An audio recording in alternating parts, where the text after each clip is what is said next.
Hola, hola, muy buenas noches, bienvenidos. Así empezamos 2018. Está con nosotros Úrsula Letona, congresista de Fuerza Popular. Vamos a conversar con ella de varios temas, entre otros, sin duda, el problema que está en este momento enfrentando a los hermanos Fujimori. Por un lado, Keiko Fujimori, con una estructura de partido importante, que nadie puede objetar, y por otro, Kenji Fujimori, que llama a una modernización y que está exigiendo una serie de cambios, y todo esto se hizo mucho más evidente el día que el grupo de Kenji Fujimori, los denominados Avengers, salvaron al presidente Kuczynski de la vacancia.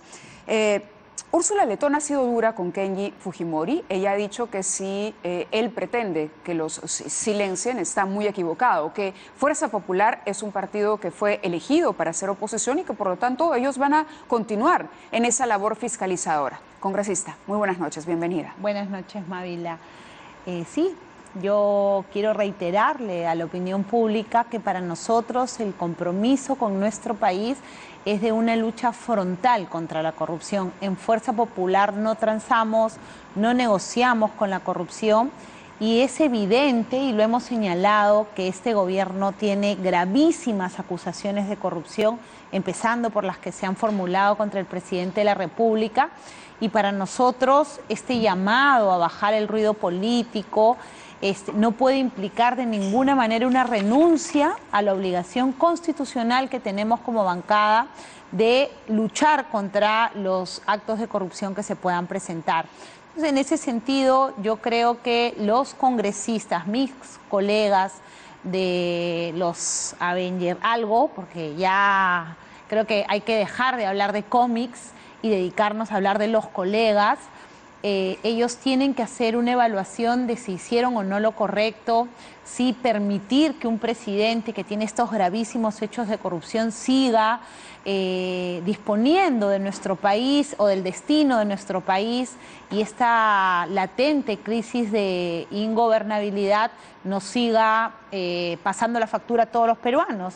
Creo que ellos tienen que encontrar otro mecanismo de hacerse conocidos, de resaltar, que tenga que estar más vinculada a su trabajo, al desarrollo de la función congresal, en cualquiera de las tres funciones, en fiscalizar, en crear una agenda legislativa o en representar, pero hay que hacerse conocidos por esto, no por llevar la política hacia un lado caricaturesco, sino porque podamos aportar. Ese es Kenji Fujimori, no todo el grupo, ¿no? Sí, yo creo que dentro del grupo hay que hacer diferenciaciones. Hay congresistas que se han mantenido callados, que han ido a la reunión de bancada, que incluso han participado, otros que a la interna han manifestado su arrepentimiento al no haber entendido. ¿Quién es de ese grupo? Bueno, son las reuniones de bancada, Mávila, son de la bancada. Yo no puedo cometer infidencias, pero ellos se darán cuenta cuando nosotros ya demos inicio a los procedimientos administrativos sancionadores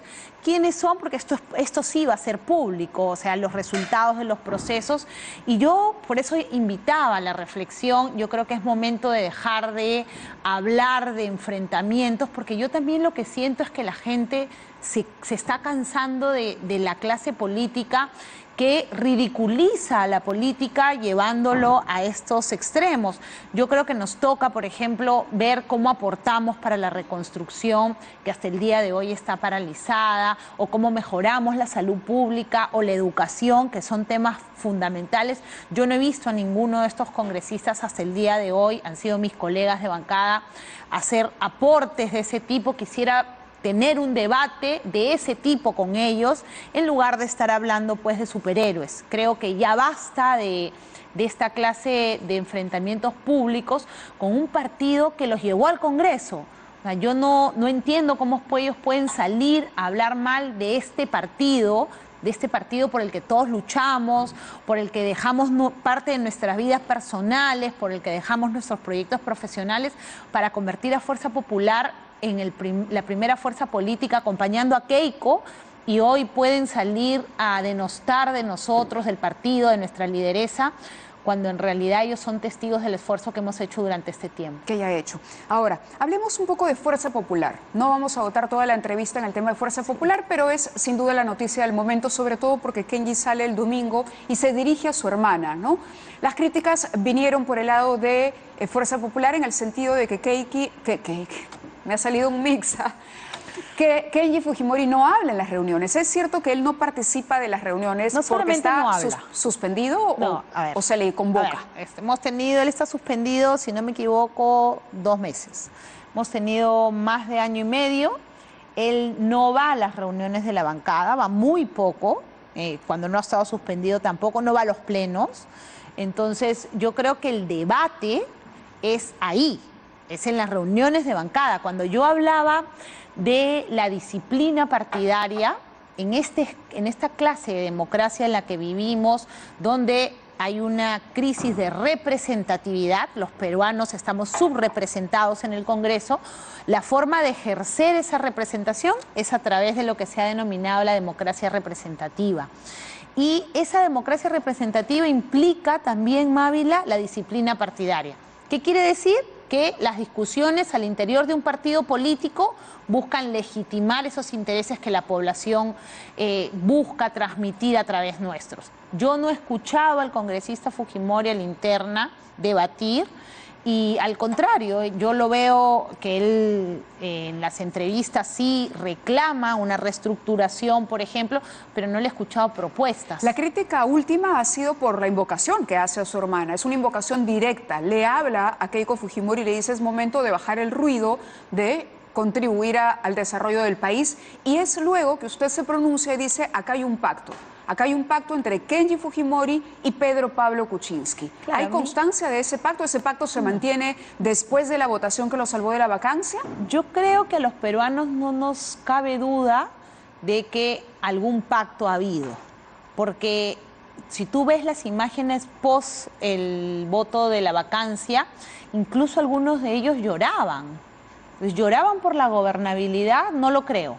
Pero no me refiero al día concreto de la vacancia. Por eso, post esta votación, yo lo que he visto es una actitud, digamos, complaciente respecto del Ejecutivo, cuando en realidad, y me voy a referir a la encuesta de hoy día, el 79% de los peruanos, ya no 79 congresistas que fuimos los que votamos, sino el 79% de los peruanos no le cree al presidente de la República. Entonces, si el congresista Fujimori sale a decir que es momento de apoyar a ese presidente al que el 79% de los peruanos no le cree, yo creo que algo está mal. Y la única explicación que le puedo encontrar es que él tiene un acuerdo para, de cierta forma, apoyar al presidente Fujimori, al presidente Kuczynski en esta lucha por su impunidad. Porque acordémonos que justamente... ¿Es impunidad o es momento de pensar en el país y en los grandes problemas que hemos mencionado usted y yo al inicio de esta entrevista? Es decir, bajar un poco, que cada partido solucione sus problemas en la interna y que los representantes en el Congreso, los nuevos ministros que han sido convocados por el presidente Kuczynski se pongan a trabajar finalmente en el desarrollo del país. Que el escenario actual de la crisis de gobernabilidad que tiene el Poder Ejecutivo con el señor Kuczynski a la cabeza es una crisis que se mantiene. O sea, yo dudo, y nuevamente, la encuesta de hoy día refleja que el 79% de los peruanos no le cree. Entonces, es bien difícil poder articular con una persona que no goza de credibilidad, que ha perdido la posibilidad de mostrarle al país su inocencia. El banquito de Whitfield sigue ahí, la vinculación con Odebrecht sigue ahí, y hasta el día de hoy el presidente de la República no ha sido capaz de desmentir esto. Entonces, a mí sí me preocupa tener pues esta complacencia con él, cuando en realidad lo que nos toca es estar muy, muy vigilantes de lo que pueda suceder a futuro, porque vemos que en forma reiterada el presidente Kuczynski está desaprovechando oportunidades históricas para reivindicarse con el país. El mismo gabinete, o sea, se han demorado cerca de 2 semanas en convocar y vemos que son varios los miembros del gabinete cuestionados. Entonces, finalmente, ¿con quién estamos pactando o a quién le estamos ofreciendo esta gobernabilidad? ¿Es posible esta gobernabilidad? La oportunidad de gobernar. La oportunidad de gobernar. Yo creo que... Pero eso significaría que entonces no merece una oportunidad de gobernar, que esa sería la posición de Fuerza Popular. No, esta es una posición personal y nosotros votaremos cuando nos toque la confianza a este gabinete o cuando finalmente la Premier pida, por ejemplo, las suspendidas solicitudes de facultades delegadas.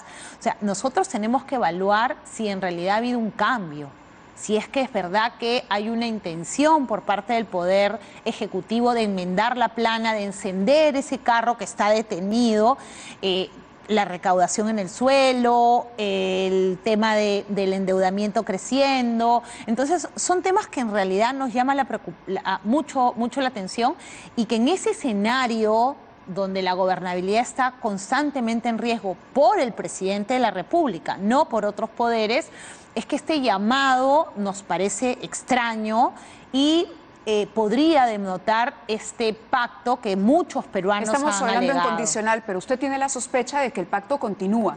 El pacto no acabó con el salvavidas que se le ofreció al presidente. No, ¿y por el pacto es, saco a Alberto Fujimori, pero tú me garantizas incluso el resto del tiempo que queda del gobierno una posición blanda hacia mí. ¿Es eso? Yo no sé qué han pactado, nuevamente. Yo no sé, yo no... Ni cuánto es la vigencia de ese pacto. Ni qué es lo que han pactado. Yo lo que sospecho es que hay una actitud complaciente. Y una actitud complaciente que no pueden hacer de un congresista que fue elegido para formar parte de un partido de gobierno, que fue elegido luego de los resultados para ser una oposición en el equilibrio de poderes que manda nuestra Constitución.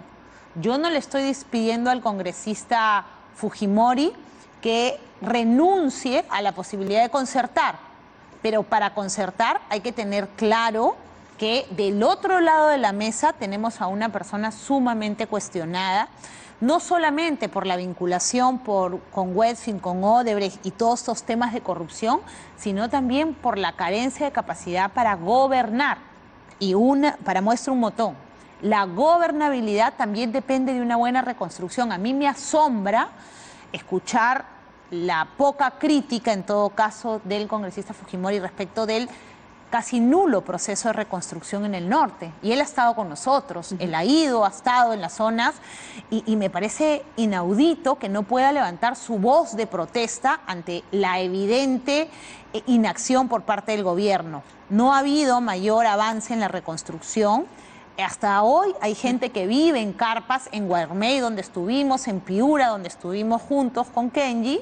Él visitó varias de estas zonas y nosotros, los congresistas de Fuerza Popular, también fuimos en bloque. Y sin embargo, yo no lo he escuchado a él siquiera hacer una crítica o una propuesta respecto a este proceso. Si le entiendo bien, lo que usted me quiere decir es que Kenji Fujimori está tratando de disculpar permanentemente cualquier inoperancia del Poder Ejecutivo. Sí. Y que eso le llama la sospecha, más aún cuando, bueno, pasó lo de la vacancia, ocurre luego lo del indulto y luego finalmente termina haciendo esta exhortación a su hermana. Sí. ¿Usted cree que está siendo manejado por Pedro Pablo Kuczynski, por Alberto Fujimori, o es una iniciativa particular de Kenji que quiere hacer realmente otro tipo de fujimorismo? Yo lo que creo es que él, y él lo ha manifestado y no tengo por qué no creerle, es que él quiere tener esta imagen cool, donde él aparece como una nueva forma de hacer política, pero recurre pues a prácticas que nosotros vetamos, que tienen que ver justamente con sentarme o apoyar temas vinculados a la corrupción. ¿Por qué el fujimorismo no hace lo que hace el APRA, por ejemplo? El APRA dijo, hemos llegado a un acuerdo, no se puede convocar ministros apristas para este nuevo gabinete, y cuando se les convocó, inmediatamente fueron expulsados. Nosotros tenemos un acuerdo del Comité Ejecutivo Nacional y una exhortación pública a que no pertenezcan nuestros militantes y miembros de la bancada en el gabinete. Así lo publicamos, así lo comunicamos. Y en el entendido de que este acuerdo existe, si alguien hubiera aceptado, hubiéramos podido abrir el proceso disciplinario. Pero me refiero al proceso de Kenji Fujimori. Si les está dando la contra a cada rato. No, nosotros, si la diferencia, ya entendí tu pregunta, la diferencia entre nosotros y el reglamento del Partido Aprista es que nuestro reglamento cumple dos parámetros constitucionales que el propio tribunal ha señalado y que nosotros hemos recogido. es el primero, es la existencia de un debido proceso, y esto implica respetar las formas, que haya el derecho de defensa, y el segundo, el ejercicio de este derecho de defensa, que los congresistas puedan defenderse. Por ejemplo, en el procedimiento administrativo sancionador disciplinario anterior a Kenji Fujimori, él incluso pidió la suspensión por un tiempo por razones de salud del plazo para presentarse a la comisión. Y le dimos este beneficio porque al ser un procedimiento administrativo disciplinario, la garantía constitucional era escucharlo. Entonces, en el entendido que claro, este es un quieren apegarse a lo que está escrito para que nadie reclame tampoco que se ha violado un derecho de defensa. Más que la posibilidad de reclamo, simplemente nosotros tenemos clarísimo que para nosotros el tema institucional implica el respeto de esa Constitución que justamente es fruto del fujimorismo. En el marco de ese debido proceso fueron citados, en efecto, los congresistas. Algunos se retiraban y decían que habían sido maltratados. Leila Chihuán publicó un tuit donde dijo que no, que eso era absurdo, que no se les había maltratado, que ella fue la primera que los escuchó y que habló al respecto. Pero usted me dijo algo interesante y no quiero que se me escape hace unos instantes. Me dijo, hay algunos que se han arrepentido. ¿Cuántos me puede decir? Si no me puede decir los nombres. Son dos. Dos personas. Los que al menos yo escuché en sus declaraciones, digamos, retractarse, no decir, oye, yo no he pactado nada, yo he votado por A o por B motivos, y los dijeron, y en realidad yo sí sentí un ánimo de me he equivocado. Y eso puede existir. Claro, porque lo otro que se está diciendo, y también lo podemos en condicional, es que ustedes estarían negociando con algunos de estos congresistas rebeldes que tienen procesos en la Comisión de Ética. Mentira. A cambio de que se les archiven los procesos y retornen, ¿no? Retornen al seno del Si me permites, a mí eso me parece una práctica asquerosa. Y la voy a calificar así porque así se ha señalado en la prensa. Yo pertenezco a la Comisión de Ética. Y eso me parece inaceptable. Yo lo rechazo y niego tajantemente que haya una negociación respecto a los temas éticos. Todas las decisiones, pese a lo que dice el congresista Lescano o algún otro miembro de la Comisión de Ética, todas se sustentan en opiniones de autoridades de los poderes competentes. Y me voy a referir a un caso específico, el caso de la congresista Maritza García. Nosotros... y a ella le consta, y por eso me asombro y hasta mi molestia en sus declaraciones, a ella le consta que le hemos dado no una, varias oportunidades para que presente descargos, para que consiga los documentos que acrediten que tiene estudios y el título. Le hemos postergado la fecha, hemos citado a las personas que la denuncian, a las autoridades de la universidad. El hecho concreto es que en su caso son las autoridades las que niegan justamente que ella tenga estudios o el título, y nunca ha habido una negociación con ella respecto del tema. Y cuando le pedimos que renuncie, porque yo fui una de las personas que le pidió que renuncie a la Comisión de la Mujer, ella se dio cuenta que había cometido un error y aceptó la sugerencia. O sea, acá nadie la ha chantajeado. Ella salió... En un inicio no, se tardó. Ella se tardó, pero fue una decisión personal. ¿Fue una decisión personal o fue un poco de presión? Porque ella lo que expresó también en una entrevista con nosotros es que se sentía tratada de manera diferente, dijo, ¿no? Que habían sido muy condescendientes con otros y que ella sentía esta incomodidad, y dejó entender que Kenji lo que había hecho era aprovechar el descontento de la bancada. No, a ver, yo sí, y quiero ser enfática, en el caso de Maritza García, fuimos varias colegas, sobre todo mujeres, que le dijimos que era un error, que de repente no era el momento para que ella siga en la comisión, que mire a futuro, que nos quedaban varios años y que ella debía tomar la decisión que sea mejor, no solamente para ella, sino para el partido y nuestra lucha por los derechos de las mujeres. Nunca se le condicionó y como provinciana tuvo acceso a presidir una comisión. Igual he escuchado que se han victimizado diciendo que han sido marginados. El señor Bienvenido Ramírez y el señor Guillermo Bocaángel, pese a ser nuevos en el Congreso y a ser congresistas de provincia sin mayor experiencia legislativa, han presidido el primer año 2 comisiones importantísimas. La Comisión de Agricultura, en el caso de Bienvenido Ramírez, y la Comisión de Transportes, en el caso de Guillermo Bocaángel. Que no digan que no ha habido oportunidades. Por ejemplo, a mí, mis colegas me designaron o me propusieron para ser presidenta de una comisión el primer año.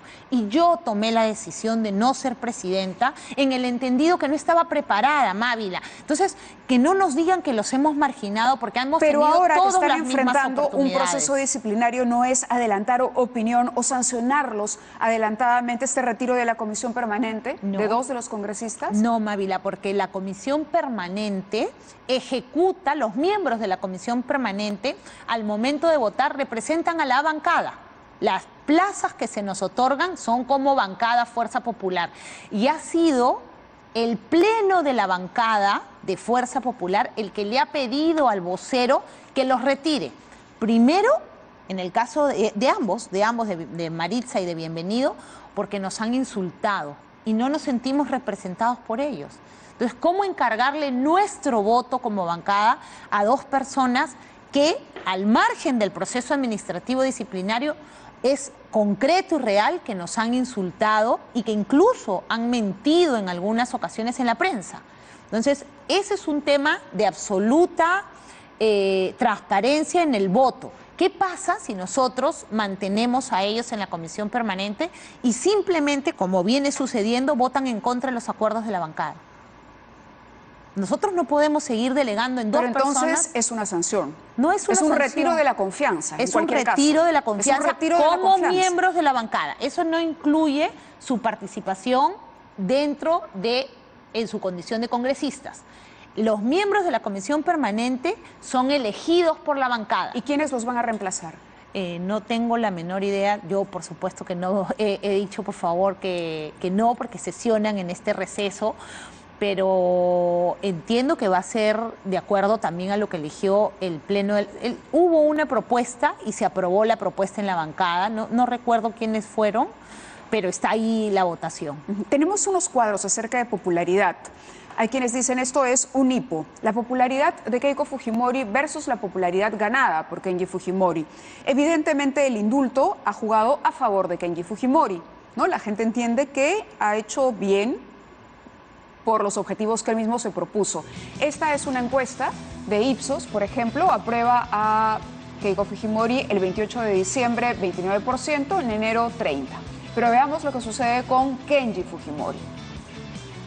Kenji Fujimori aprueba el 28 de diciembre 33%. ¿No? Ya había un indulto otorgado el 28 de diciembre. En enero, que es todo este periodo que ustedes dicen ha sido condescendiente con el Ejecutivo, sin embargo sube a 38, ¿no? ¿Cómo explicar esto? ¿Realmente va a ser posible una reconciliación? ¿Qué dice Keiko Fujimori? Porque a él lo escuchamos, a ustedes los escuchamos, pero a ella no la escuchamos. Yo creo que aquí hay que tener y destacar un tema, ¿no? Keiko ha sabido distinguir y diferenciar su rol de hija a su rol político. El no uso del poder político para beneficiar a algún familiar, en este caso a su padre. En el caso de Kenji, y él lo dijo siempre, su agenda consistía en buscar la libertad de su padre. Pero a ella no se le escucha ni como lideresa del partido.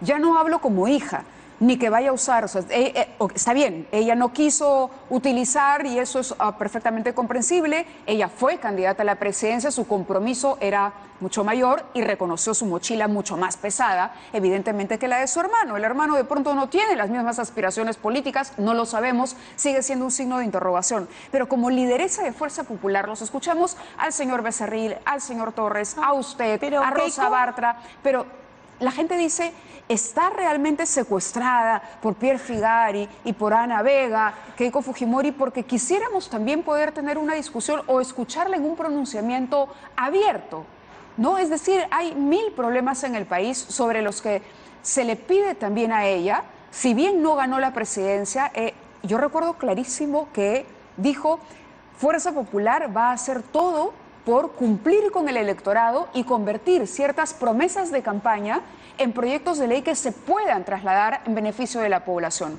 ¿Dónde está Keiko Fujimori? Porque también le podríamos reclamar a ella, ok, PPK no avanzó mucho, pero ¿y Keiko? A ver, yo creo que es bien importante diferenciar los roles. Keiko es la presidenta del partido político Fuerza Popular. Y como presidenta del partido Fuerza Popular y líder de oposición, coordina con nosotros los congresistas temas como la ejecución del Plan Perú. Y nosotros así hemos sacado el IGB justo, estamos trabajando reformas importantes desde el punto de vista de la función legislativa por la bancada que representamos, que es nuestro partido político. Y de otro lado, creo que también es bastante claro el mensaje que ella ha dado luego de producida la votación por la vacancia. Nosotros tenemos un firme compromiso en la lucha anticorrupción y así lo hemos hecho, la reforma electoral, las leyes orientadas a la lucha contra la corrupción, y ahí creo que el norte ha sido uno, porque incluso voy a señalar que los proyectos de ley del Ejecutivo que han venido se han priorizado. Lo que yo veo, lo que yo siento respecto a lo que se le reclama que Keiko salga, es que nuevamente es muy cool salir a hablar de caricaturas y eso puede hacer a alguien popular, pero es muy distinto generar institucionalidad y ser oposición. Eso no es popular. No. O sea, definitivamente... Nadie le pide que haga campaña, pero que sí se exprese porque hay gente que realmente la quiere escuchar. Hay un 30% de la población que quiere saber qué opina Keiko Fujimori, que quiere más allá de lo que le permite el Twitter, ¿no?, expresar su posición respecto al indulto. ¿Qué va a pasar mañana si por ejemplo, cuando se les consulta a ustedes sobre el pedido de facultades y ustedes dicen que no, ella también podría someterse al debate político, pero no participa del debate político? Pero nuevamente, en su rol de oposición... ¿O es una estrategia para no quemarse que le puede pasar factura también? No, yo lo que creo es que ella está guardando la prudencia que su rol le toca. O sea, ella no le toca ahorita, ella no es congresista, no le toca salir a criticar al gobierno. Quienes ejercemos la fiscalización somos nosotros los congresistas, y participa en la bancada sin voto porque es la presidenta del partido y de hecho coordinamos con ella la línea política del partido y viene trabajando muy duro en la ampliación del partido hacia la interna del Perú, las elecciones regionales y municipales. Pero a Keiko no le toca salir a criticar o a discutir en público un tema netamente familiar, ni tampoco le toca salir a ejercer un rol de fiscalización de oposición, porque para eso institucionalmente Fuerza Popular está representada en el Congreso. Y ella participa y ha sido dura en muchas críticas, pero también ha participado en críticas constructivas. Por ejemplo, me voy a referir al tema de la ley para agilizar las expropiaciones. Ella le dio 2 ideas del Plan Perú al presidente Kuczynski, cuyos proyectos de ley fueron presentados y han sido priorizados. Lo que pasa, Mabel, es que yo siento que de eso no se habla, porque en muchos sectores de la prensa lo que vende, lo que funciona es lo que genera morbo, lo que genera discusión, problema. Hemos trabajado cerca de 7 meses la reforma electoral. Yo lo entiendo, pero con 7 leyes y nunca, permíteme si me dejas terminar la idea, nunca me han entrevistado en un programa de televisión para hablar de las 7 leyes. Nunca, hasta el día de hoy me han prometido, sí, pero nunca hemos podido. Y esas 7 leyes de reforma electoral las ha sacado el Congreso de mayoría fujimorista y bajo la coordinación política con la estructura partidaria. Porque el silencio también contribuye a crear todos estos mitos. Los hermanos se habrán reconciliado, estarán peleados. ¿Qué querrá hacer Keiko? ¿Querrá enfrentarse con su hermano en el 2021? ¿Será una estrategia la pelea de los hermanos? Porque al final Alberto se va a poner, ¿quiere Keiko que su padre regrese a la cárcel? Son 50.000 preguntas que la población se hace mientras ella no se pronuncia. Yo nuevamente Alan creo García, Lourdes Flores, el propio señor Barnechea, es decir, todos asumen un liderazgo y declaran. Pero ella no. Y ella tiene una representación y un compromiso. Hay gente que la quiere escuchar. Y por escuchar. eso mismo es que tiene que ser, a mi entender, prudente. Porque ella no puede generar una corriente que lleve a una polarización. Ella lo que tiene que hacer es seguir manteniendo su rol de hija y las discusiones con su hermano y las discusiones con su padre, si es que las hubiera. Pero en políticas de Estado, por ejemplo. Por eso, en políticas de Estado, ella ha sido clara y ha declarado cuando ha habido oportunidad de presentar propuestas a nivel de líderes políticos, lo ha hecho. ¿Qué opina Keiko Fujimori de la solución que se ha dado al problema de los agricultores de papa, por ejemplo? Bueno, eso es un tema que lo hemos hablado en la bancada. ¿Qué opina? ¿Está de acuerdo con lo que ha hecho el Ministerio de Agricultura de comprar la sobreproducción? Nosotros lo que hemos acordado, eso es un tema político partidario. Nosotros en el partido, porque eso lo hemos visto en la bancada, hemos propuesto mecanismos en que se priorice zonas agrícolas donde la oferta y la demanda han ido cayendo. Y sí, estamos en parte, hoy día, por ejemplo, en Huánuco ha habido una reunión propuesta por Karina Beteta, que es representante de nuestro partido en Huánuco, para solucionar, donde ha participado el ministro de Agricultura. Toda esa coordinación política, partidaria e institucional del Congreso, por supuesto que participa la presidenta del partido y lo hemos coordinado en la reunión de bancada. El tema de la bicameralidad. Kenji Fujimori habla de un fujimorismo en deuda que tiene que resarcirse y que debería volver la bicameralidad, y de alguna manera podríamos compartir esa iniciativa, sobre todo cuando vemos tantos casos de congresistas cuestionados, con problemas, mienten en las hojas de vida, y uno piensa que, basándose en el recuerdo del Senado de antaño, ¿no?, quizá podríamos devolverle nivel al Poder Legislativo a partir de eso. ¿Qué opina Keiko de la bicameralidad? Nosotros no tenemos una posición como bancada porque, si recuerdas, la discusión de la bicameralidad va a ir en la próxima legislatura con motivo de la reforma constitucional que tiene que hacerse. El primer tramo de la reforma priorizó elecciones regionales y municipales de este año y hemos cumplido. El segundo tramo implica las reformas hacia el bicentenario. Pero es un tema que tienen que haber discutido. No lo hemos discutido justamente por la oportunidad. Nosotros lo que hicimos fue discutir todos los proyectos que tenían que ver con el proceso de elecciones o el marco regulatorio hacia las elecciones del 2018.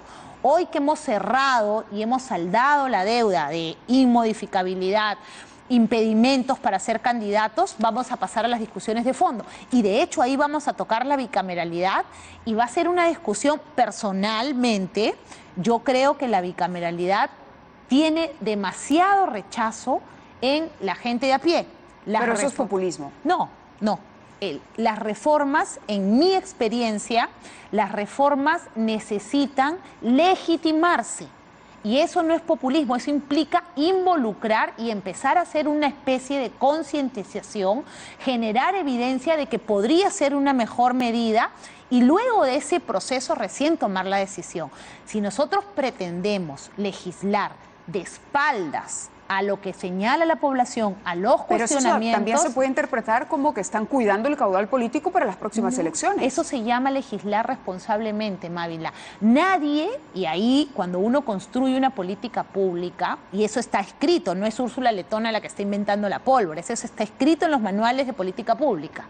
Cuando uno construye una política tan grande como es una reforma constitucional, tiene que generar evidencia en la academia, en los expertos, en Fernando Tuesta, en Dieter Columbus, en Martín Tanaka, que algunos están de acuerdo y otros no.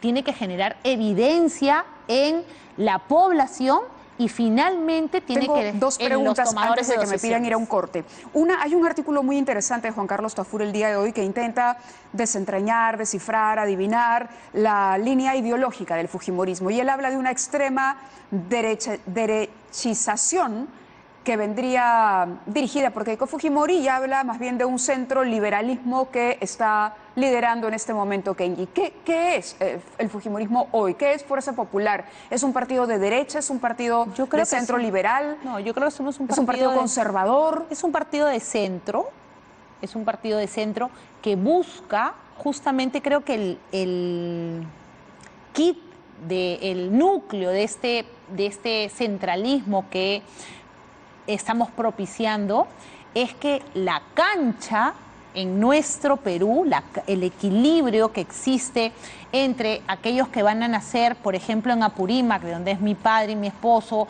y aquellos que nacen en Lima, puedan tener por parte del Estado peruano un estándar mínimo de servicios públicos. Equiparar la cancha para que un chico que estudie en el Newton o en el Roosevelt pueda tener similares oportunidades que un chico que estudia en Curgos, el distrito más pobre del país. Eso, y está escrito, pero es un partido de centro. Es un partido, diría yo, que cree en el libre mercado. Que cree en el libre mercado, pero donde no llegue el Estado, donde no llegue el privado, perdón, en una economía del libre mercado, tiene la obligación de llegar al Estado. Tanto Estado en cuanto sea necesario. Una curiosidad para terminar. Usted se pronunció cuando surge el tema sodalicio y cuando se propone investigarlo desde el Congreso, estos abusos que se habían cometido al interior del sodalicio. Usted primero se pronunció a favor, luego más bien se pronunció en contra. La pregunta es, ¿tuvo algo que ver Pierre Figari, Ana Vega y el conservadurismo que se les atribuye a ellos, esto del Opus Dei, en que se retractaran ustedes si no quisieran investigar el sodalicio? Yo lo he señalado. Yo soy una persona en mi vida personal conservadora, soy católica, practicante. Mis hijos estudian en un colegio laico, pero yo soy católica, practicante, voy a misa. Pero cuando hago política pública y cuando hago política dentro del Congreso, mi religión se queda en la puerta del Congreso. Cuando yo voté, manifesté mi intención de que este tema del sodalicio se investigue, pero al momento de plantearse la comisión por parte del congresista Belaúnde, que fue una moción mal planteada, y yo se lo expliqué, a quien Alberto le tengo muchísimo cariño y una amistad de por medio, le expliqué por qué estaba mal planteada su moción. Incluso Mercedes Arauz le pidió que se modifique para poder votar en bloque y él mantuvo su moción, fue que voté en contra. Porque la moción que se proponía, a mi criterio y al de nuestra bancada, porque tomamos una decisión antes de votar, fue, oye, esto no soluciona el problema, vamos más allá. Y ese día yo firmé el proyecto de ley que propone que crímenes como los del sodalicio sean imprescriptibles. Esa era la primera solución que planteábamos. Oye, vamos a hacer que esto sea... Keiko Fujimori es el futuro del fujimorismo. Es el presente y el futuro. El presente y el futuro. Sí. ¿Alberto Fujimori es el pasado? Es el líder histórico del fujimorismo. ¿Lo conoce personalmente? No lo conozco. No lo conoce personalmente. ¿Kenji Fujimori qué es? Kenji Fujimori, por su actuación hoy, es un congresista más de Fuerza Popular. Muy bien. ¿Nada más? ¿Un congresista más o un congresista rebelde? Yo creo que es un congresista que no sabe generar corriente en base al debate, sino que rehúsa el debate y recurre a la Cámara para manifestar sus discrepancias, cuando lo que corresponde es primero a la interna. ¿Hace abuso del apellido? Para nosotros no. Para nosotros, y también lo hemos señalado, Mávila, el apellido debe quedar a un lado cuando se trata de hacer Pero Kenji no está haciendo abuso de su apellido, jugando con fuego permanentemente. Para nosotros no. Para nosotros su apellido al momento de tomar las decisiones no pesa. Muchísimas gracias, Úrsula, por haber estado con nosotros. Hacemos una pausa y regresamos con el abogado Alberto Borea para conversar de varios temas de coyuntura, por cierto, también. El señor PPK tiene cara de un abuelito bondadoso y encima todavía lo quieren meter a la cárcel y adicionalmente quieren fusilarlo por incapacidad moral permanente. Una manito en el pecho todos, yo también. ¿Podemos decir que no mentimos alguna vez? Porque ustedes están partiendo del presupuesto que ha mentido. Bueno, estamos recordando un momento de la defensa que hizo el doctor Alberto Borea cuando se debatía en el Congreso de la República la posibilidad de vacar al presidente Kuczynski. El doctor Borea está con nosotros esta noche para hablar de ese famoso speech, para hablar además del indulto que no conocía, que él ha dicho públicamente, no tenía idea que se iba a indultar a Fujimori, de las posibilidades o de las consecuencias, esa sería la mejor descripción, las consecuencias que podría tener este indulto a Fujimori en la política interna y en la política externa de nuestro país. Bienvenido, muchas gracias. ¿Qué tal, Mávila? Muchas gracias por convocarme otra vez a estar acá en la televisión. ¿Se sintió maltratado por el presidente, utilizado por el presidente cuando usted prepara esta defensa y al poco tiempo, bueno, se salva primero de la vacancia con una votación que olía a negociación por indulto? Bueno, yo no creo que la votación hubiera olido a negociación por indulto. Cuando yo estuve efectivamente haciendo la exposición, yo me daba cuenta que había muchísimos parlamentarios del fujimorismo inclusive que escuchaban con especial atención lo que yo iba diciendo, y así como había los que jugaban con su teléfono, había los que efectivamente seguían la argumentación, y en consecuencia me pareció que fue un voto, digamos, pensado respecto a ese tema. Por eso es que lo del indulto me pareció tan innecesario. O sea, tan innecesario, aun cuando el presidente Kuczynski creyera en ello, hacerlo de una manera tan atropellada. Hay un dicho que dice que el tiempo se venga de las cosas que se hacen sin su auxilio. Y en consecuencia, habiendo sucedido este episodio tan pocos días antes, tomar una determinación tan apresurada porque algún encuestador, algún encuestero le fuera a decir que 70%, 65% tenía de apoyo el indulto, me parece un error fundamental. Yo no me siento insultado, pero me sentí verdaderamente, digamos, sorprendido, hasta defraudado, diría yo, en cuanto que, digamos, cualquier cosa del indulto hubiese podido discutirse con más tranquilidad, que se serenaran las aguas y sobre todo dar salidas que permitieran efectivamente hacer aquello que el indulto necesariamente tenía que convocar, que era un perdón real de parte de quien había cometido estos actos, que ya fueron materia de sentencia por la Corte, y por otro lado de una reparación adecuada a las personas que han padecido, digamos, de estos excesos que cometió el Estado. Perderíamos tiempo enumerando las razones por las que prácticamente todo el país cree que aquí sí hubo una negociación, aunque usted me dice que no lo cree así, cree que es una fatal coincidencia. No, en cualquier caso. Creo que fue en todo caso un apresuramiento innecesario. Yo no creo que te digo esto porque yo lo he conversado después cuando hemos regresado con el presidente Kuczynski al Palacio de Gobierno y hemos hablado y alguien pasó hablando de del indulto, como denunciando el hecho de que un periodista había, digamos, sacado al aire durante el momento la información de la sobre los exámenes. Esa información, y tanto el presidente Kuczynski como la ministra Arauz mostraron su sorpresa y hasta diría yo su rechazo, cómo es posible que eso suceda si nadie está hablando de eso, etcétera, etcétera. ¿No sería la sorpresa de que los habían ampallado más bien? No, yo no lo vi así, te digo con franqueza. Yo creo que aquí, después de en algún momento, se convocó a alguna gente que no sé quién es, porque yo no he estado. Yo terminé ese trabajo y me fui naturalmente, porque yo no soy del círculo íntimo de quienes están en el poder. Me pidieron un trabajo concreto que yo lo hice por defender las instituciones de la República, porque me parece de verdad poco propicio para el país que se discuta una vacancia sin tener verdaderamente una causal para vacancia, porque entonces convertimos cualquier discrepancia en una discusión de un gran nivel que altera la tranquilidad de la República. Y eso fue lo que yo creo que pude demostrarle al país más allá de la representación nacional.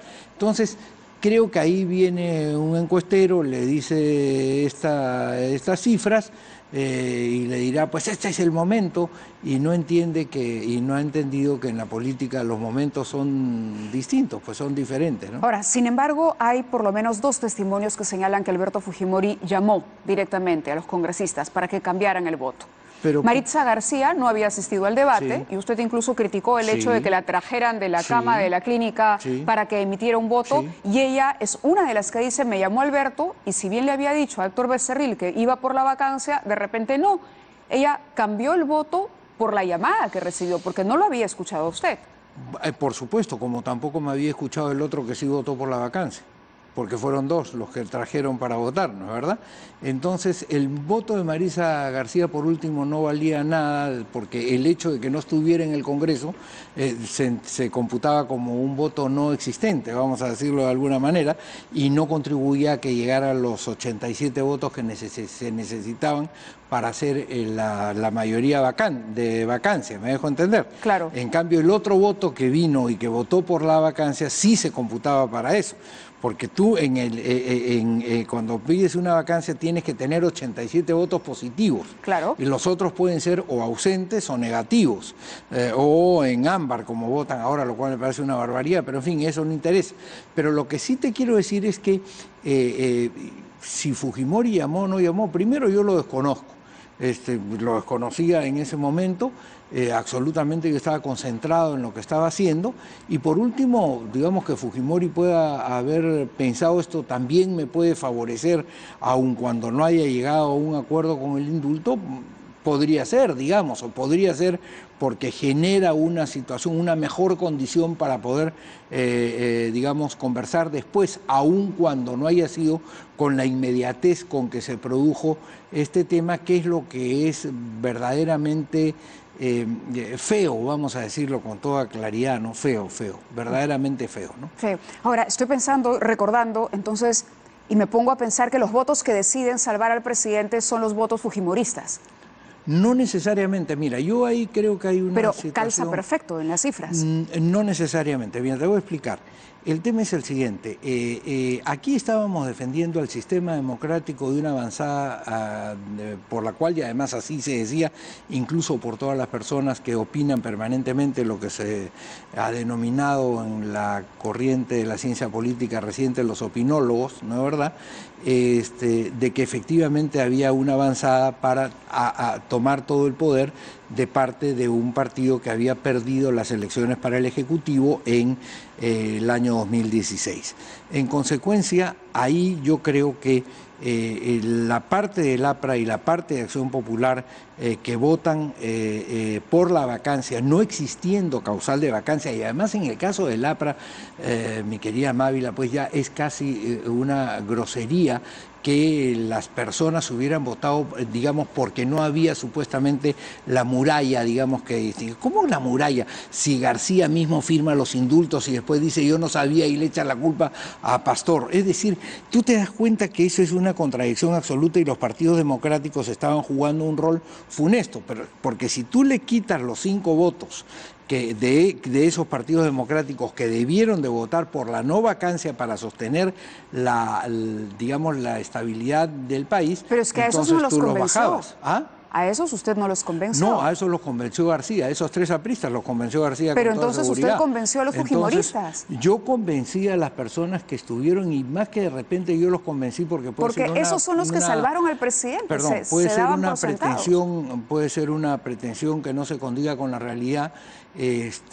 Yo expuse para todos eventualmente, y algunos han tomado estos argumentos y otros no los han tomado. Las razones de cada una las tiene en su mente, yo no puedo, pero a mí sí me parece que los partidos democráticos no podían, y por eso yo me refiero mucho en exposición a los partidos democráticos, incluso a los partidos comunistas que habían luchado con nosotros por el referéndum para la no reelección de Fujimori, y ahí estaba Justiniano Apaza, con quien participamos mucho en el referéndum, y otras personas que habían incluso recogido firmas para el referéndum hace 20 años, y que hoy día, no obstante que en ese momento queríamos, digamos, sacar a Fujimori del poder por la vía, digamos, plebiscitaria del referéndum, hoy día ellos mismos le abrían la puerta de par en par, digamos, por una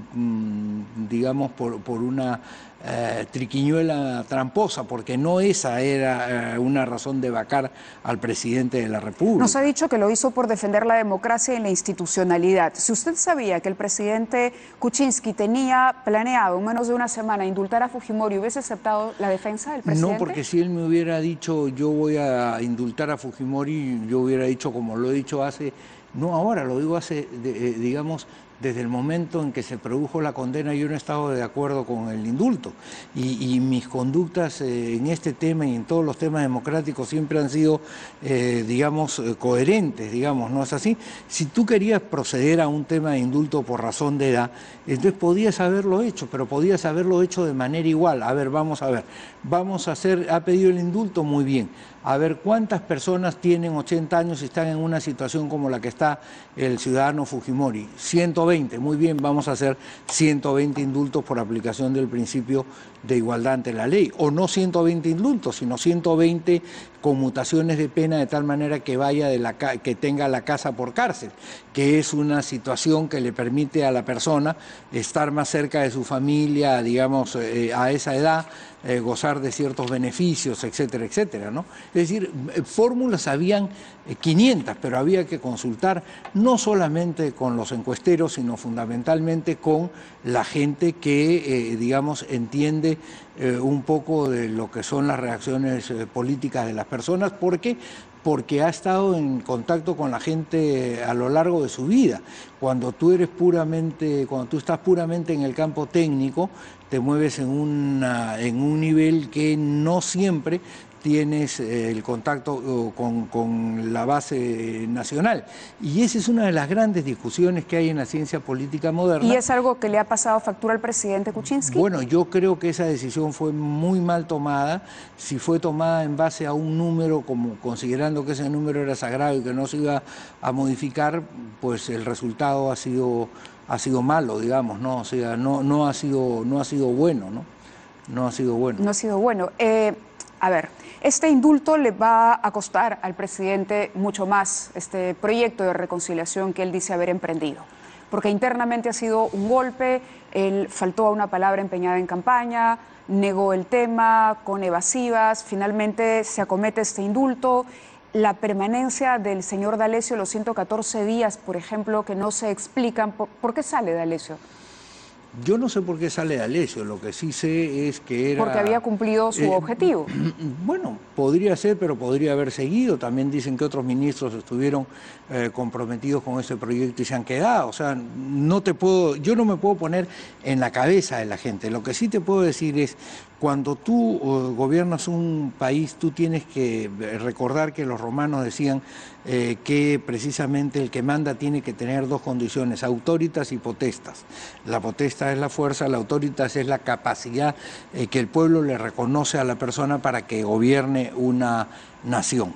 Entonces, si tú dices A y después haces B y no lo explicas bien, naturalmente pierdes un poco de autoridad.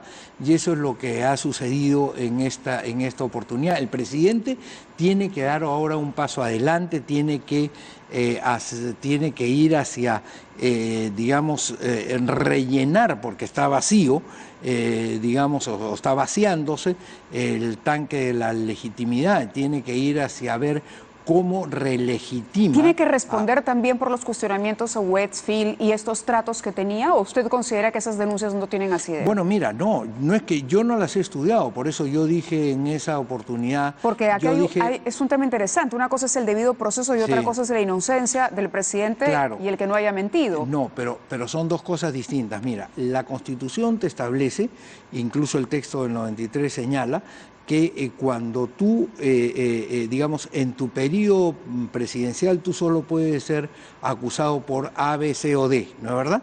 Ok, y el presidente Kuczynski no ha incurrido ni en A, ni en B, ni en C, ni en D. Las otras discusiones, precisamente por la estabilidad del régimen, cualquiera sea su naturaleza, se tienen que dar cuando él haya dejado la presidencia de la República, ¿no es verdad? Porque si no, tú comprendes, cualquier rival político de quien está en la presidencia le levanta una acusación y eso motiva una disparidad del suelo y una desestabilización. Entonces, que se tenga que producir una discusión sobre ese tema, llegado el momento se tiene que producir esa discusión sobre ese tema. Pero lo que tú no podías hacer era dar por cierta una acusación y encima de la acusación que no había sido discutida, ni debatida, ni analizada, sino que ese mismo día a las 8 de la mañana estaban entregando documentos, tú decir lo vaco, es decir, dabas por asumida la culpa. Eso es pues inaceptable, ¿no? ¿Mentir es un motivo de vacancia? Mentir no es depende de la mentira, hay muchas mentiras, no es un motivo de vacancia. El presidente... Perdón, una incapacidad moral grave.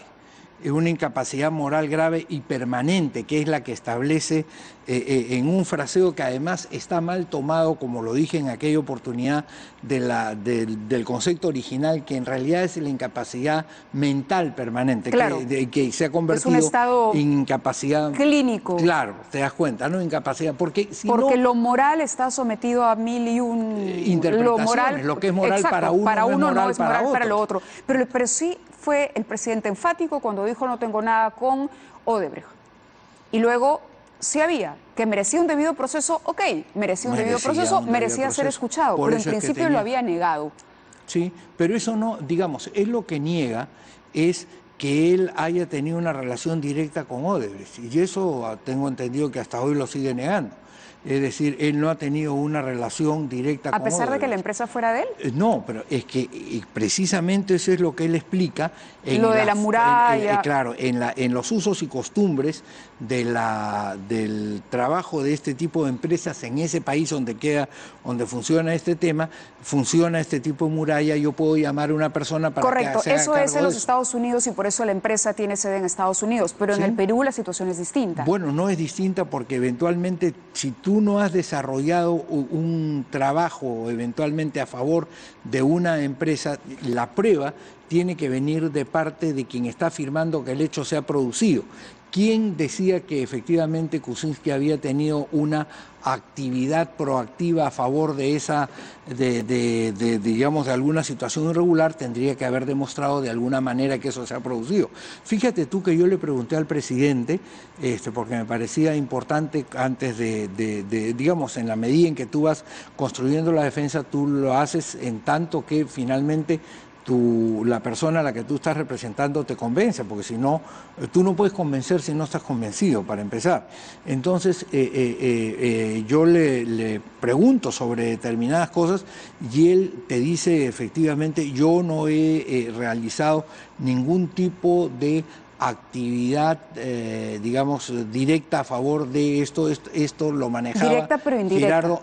Gerardo Sepúlveda, y en consecuencia yo le pregunté una cosa: tú presidente, has presentado tu declaración jurada sobre este hecho, sí, en Estados Unidos y en el Perú. Entonces, si ha presentado su declaración jurada de estos ingresos en Estados Unidos y en el Perú, no puedes estar hablando de un secreto, porque lo puede mirar cualquier persona que pide una declaración jurada, incluidos los que están en el Congreso, ¿no es verdad?